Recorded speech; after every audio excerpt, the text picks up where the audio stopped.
고마우신 아버지 하나님, 은혜를 감사드립니다. 오늘도 이 아침을 맞이하게 하시고 저희로 이전에 올라 주의 은혜를 또 확인하고 경험케 하심을 감사합니다. 우리를 향하신 하나님의 은혜를 날마다 새롭게 느끼고 또 저희가 감사하며 살아가는 저희들의 삶, 또 이 하루가 되도록 하나님 은혜 내려 주시옵소서. 주님, 저희들이 참 연약함을 고백합니다. 우리의 삶이, 우리의 생각이 하나님을 기쁘시게 하지 못할 때가 많습니다. 그럼에도 불구하고 오늘도 주님 앞에 나와 아버지의 은혜를 구할 때 비록 저희가 완전하지 못하고 내세울 것 없어도 오히려 연약한 우리들을 불쌍히 여기시고 아껴주시는 아버지의 은혜와 돌보심을 저희가 경험할 수 있기를 원합니다. 오늘도 무한하신 아버지의 그 사랑과 우리를 돌보시는 그 은혜로 우리의 영혼들을 채워주시고 그로 인하여서 우리가 그리스도의 향기를 내고 하나님께 영광 돌리는 저희들의 삶이 될 수 있도록 하나님 은혜 베풀어 주시옵소서. 오늘 하루도 흩어져 있는 우리 교회 온 식구들 각자의 삶의 현장에서 살아갈 때에 우리 모두를 돌보아 주시고 필요한 은혜를 공급하시고 그 돌보시는 그 은혜를 저희가 체험할 수 있도록 하나님 함께 하시고, 특별히 우리 교역자들 또 재직분들, 교회 안에 연로하신 분들, 홀로 계신 분들, 또 병약하신 분들, 어린아이로부터 노년에 이르기까지 한 사람 한 사람을 주님께서 지키시고 보호하여 주시옵기를 원하옵고, 또 이제 나누는 말씀 가운데 은혜 주시기를 원하오며 이 모든 말씀 우리 구주 예수 그리스도의 이름으로 기도드리옵나이다. 아멘. 네, 오늘은 우리 시편 102편 말씀 보겠습니다.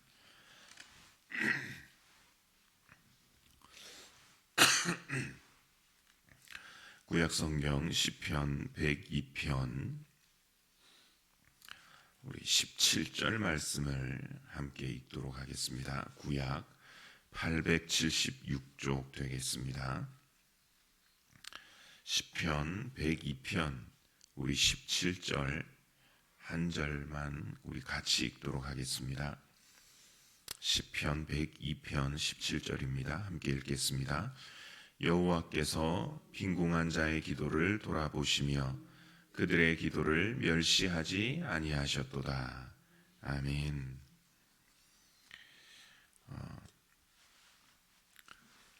미국과 달리 한국은 총기 사고가 별로 없지요. 물론 이제 한국은 총기 소유가 불법이고 그나마 있는 곳은 군대라서 사건이 터지면 군대에서 사건이 터지는데, 한 번은 민간에서 이 총기로 인한 사고가 있었던 적이 있습니다. 군대 말고. 제가 이제 다시 찾아보니까 요맘때더라고요. 10월 요맘때. 1988년 서울 올림픽을 마치고 올림픽이 끝나고 나서 10월 어느 날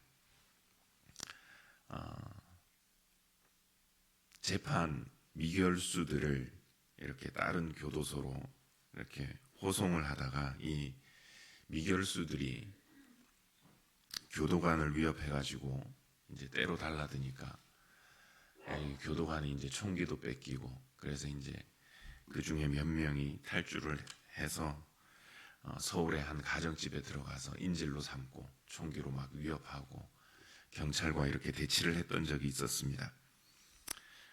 그런 와중에 이제 범인들 4명이 이제 들어가서 그렇게 했는데 2명은 총기 자살을 하고 또 1명은 또 창밖에 이제 총을 내놓고 총을 쏘기도 하고, 지강헌이라고 혹시 기억나세요? 그러면서 이제 뭐 우리가 아는 얘기지만 그 사건으로 또 유명한 말을 했었죠. 창밖에다가 막 소리를 질렀습니다. 유전무죄, 무전유죄 막 이러면서. 그러니까 이제 그때 사건이 왜 그랬나 이렇게 살펴보니까 자기는 몇백만 원 뭐 이렇게 훔쳤나 봐요. 근데 7년인가 징역형을 받아서 항소를 했는데도 2심에서도 똑같이 7년. 근데 그 당시에 뭐 대통령 동생인가 뭐 그리고 다른 경제사범들은 뭐 그렇잖아요. 몇백억씩 몇천억씩 뭐 이렇게 했는데도 자기보다 오히려 적은 형을 받고 그것도 집행유예 뭐 이렇게 해서 여전히 자유롭게 다니는 그런 것을 보고 이제 불만을 가지고, 그때 당시에 막 했던 사람들이 다 이런 그냥 소소한 금액의 잡범들 이런 사람이었다는 글을 볼 수가 있었습니다. 지금도 그런 것 같아요. 뭐 유전무죄, 무전유죄. 그때뿐만 아니라 세상은 힘 있는 자들을 위해서 이렇게 돌아가는 것 같습니다. 그래서 그 힘이라고 하는 것을 가지기 위해서 배우기도 하고 아니면 돈을 벌기도 하고 높은 지위에 이렇게 또 올라가려고 합니다. 힘이 있으면 건드리지 못하고 함부로 하지 못하고, 그러니까 그래서 돈이든 지위든 뭐 연줄이든 뭐든 이렇게 가지려고 합니다. 그래서 속된 말로 쥐뿔도 없으면 세상에서는 무시를 당하고 그렇지요. 근데 그게 뭐 세상만이 아니고 목사들도 마찬가지인 것 같아요. 유학생 시절에 한국에 들어갔다가 제가 모교회에서 부산이었는데 근처 교회로 어느 선배님이 오신 거예요. 그래서 한번 봅시다. 시간 맞춰서 이제 뭐 보려고 하는데 뭐가 이래저래 안 맞아서 뭐 그냥 전화로 인사를 하고 끝냈습니다.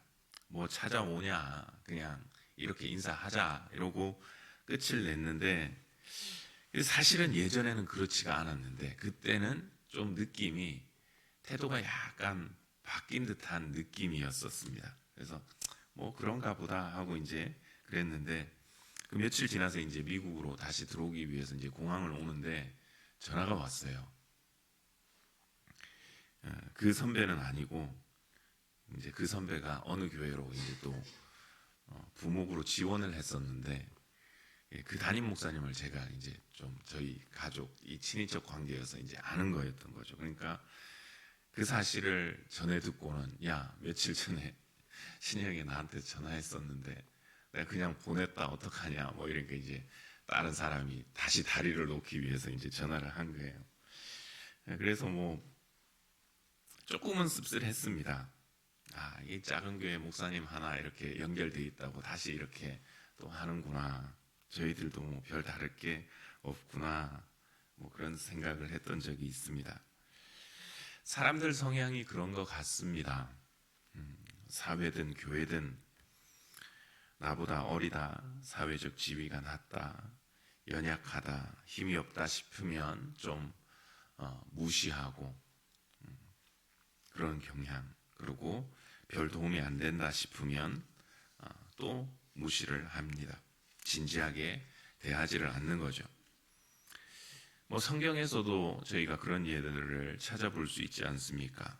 뭐 대표적으로는 어떤 도시에 하나님을 두려워하지 않고 사람을 무시하는 한 재판장이 있는데, 자기가 높은 지위에 있으니까 사람들을 막 무시를 합니다. 과부가 와서 구하고 도와달라, 억울한 일이 있다 해도 무시를 하는 그런 세상의 지위를 가진 사람들. 심지어는 누구도 무시를 당합니까? 예수님도 무시를 당했잖아요. 출신지 때문에. 나사렛에서 무슨 선한 게 날 수 있겠느냐. 종교 지도자들이 한 게 아니라 그냥 내가 메시아를 만났다 이렇게 전도하려고 하는 그 입장에서도 그랬습니다.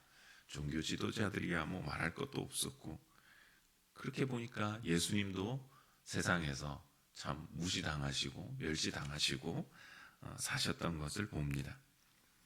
세상에서는 배운 게 적고 가진 게 없고 또 약하다고, 심지어는 생긴 것도 그것 가지고도 무시하는 것이 이 세상인 것 같습니다. 그런데 오늘 이 말씀 한 구절이 말씀을 읽는데 위로가 됐었습니다. 여호와께서는 빈궁한 자의 기도를 돌아보시며 그들의 기도를 멸시하지 아니하셨도다.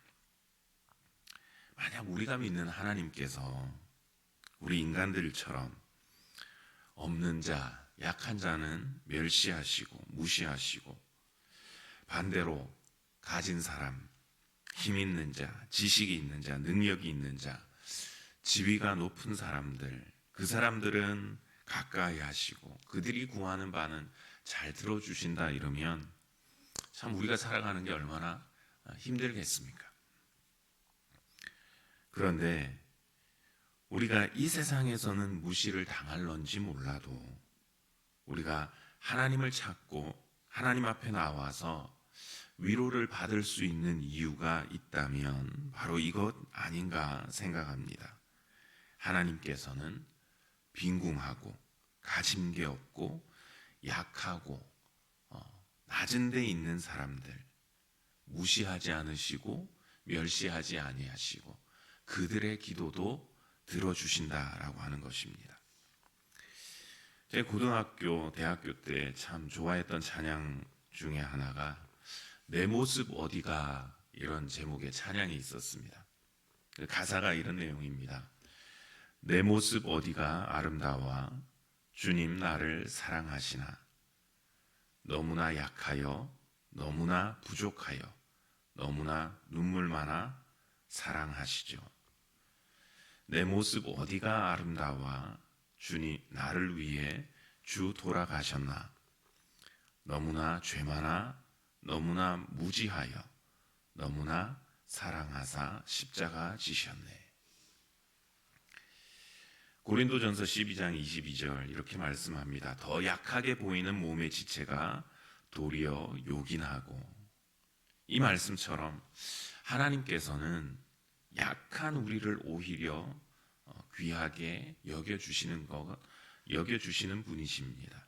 그리고 로마서 5장 8절도 이렇게 말씀합니다. 우리가 아직 죄인 되었을 때에 그리스도께서 우리를 위하여 죽으심으로 하나님께서 우리에 대한 자기의 사랑을 확증하셨느니라. 완벽한 의인이 아니라 불완전한 죄인이기 때문에, 잘나서가 아니라 못나서, 그래서 하나님께서 사랑해 주신다라고 하는 겁니다. 왜? 안 도와주면 안 되는 존재이기 때문에. 그러니까 이게 아버지 되신 하나님의 사랑임을 깨닫습니다.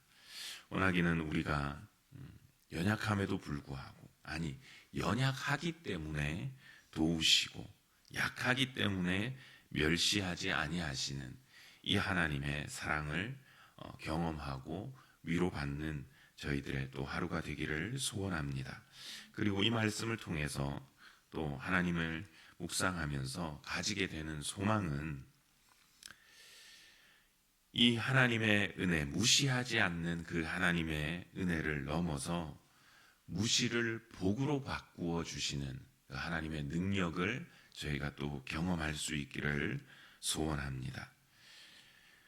저희는 아이를 낳지 못해가지고 무시당하고 성전에 올라서 막 울면서 기도했던 한 여인을 기억합니다. 한나라고 하는 여인이지요.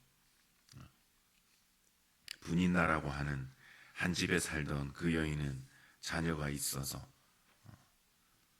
막 자녀를 낳지 못하는 이 한나를 업신여기고 멸시하고 구박하고, 그래서 속상해서 성전에 올라와서 우물거리고 기도할 때 심지어 누구한테 또 타박받았습니까? 제사장한테 술을 끊으라고, 술 취한 여자인 줄 알고 오해받기도 하고. 그런데 하나님은 어떻게 하셨나? 너 무시당해서 속상하지? 그래, 내 앞에서 실컷 울고 가라. 울고 나면 좀 편해질 거다. 그렇게만 하시지 않으셨습니다. 당대 제사장이었던 엘리를 대체하는 이스라엘의 위대한 영적 지도자 사무엘을 바로 이 여인에게 허락해 주셨던 것을 봅니다. 그의 눈물을 감사와 찬송으로 바꾸어 주신 그 하나님의 능력을 저희가 보게 됩니다.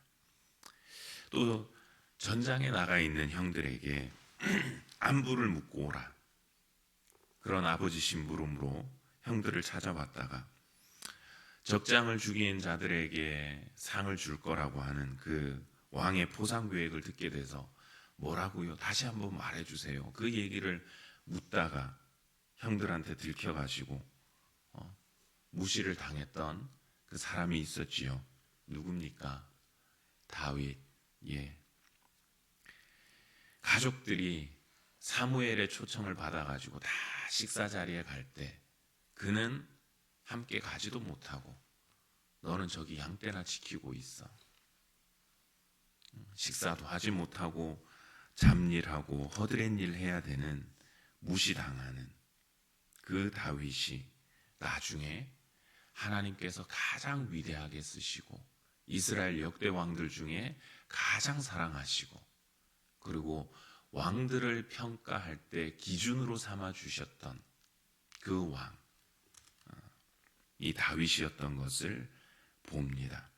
멸시당하던 자가 가장 하나님의 사랑을 받는 그 왕이 된 그 변화를 우리가 또 보게 됩니다. 하나님의 은혜와 복은 무시당하는 자를 단지 품고 그래 내게 와서 울어라 하는 그것을 넘어서 그들이 받는 이 세상에서의 무시를 축복으로 바꾸어 주시는 그 능력이 있는 것을 저희가 봅니다.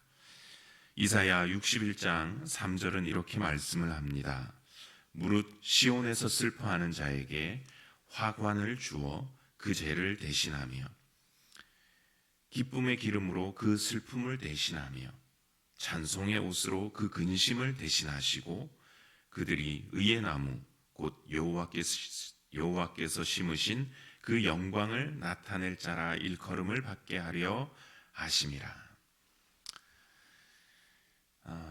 이 땅을 살아가는 동안 세상은 그들이 정한 기준에 미치지 못한다고 우리를 무시하고 멸시하고 우리가 요청하는 것, 구하는 것 듣지 않을런지도 몰라도 우리 하나님께서는 우리의 기도에 귀 기울여 주시고 들어주시고 멸시하지 않는 분이시라는 이 사실에 저희가 위로받을 수 있기를 원합니다. 그리고 더 나아가서는 우리가 받는 무시, 멸시, 업신여김을 그것을 바꾸어서 복을 주시고 죄 대신 화관을 씌워주시고 근심 대신 찬송의 옷을 입혀주시고 슬픔 대신에 기쁨의 찬송으로 감사의 제목으로 바꾸어 주시는 그 하나님의 능력을 경험하는 저희들의 삶, 또 오늘 하루가 되기를 소원합니다. 기도하겠습니다. 하나님 아버지,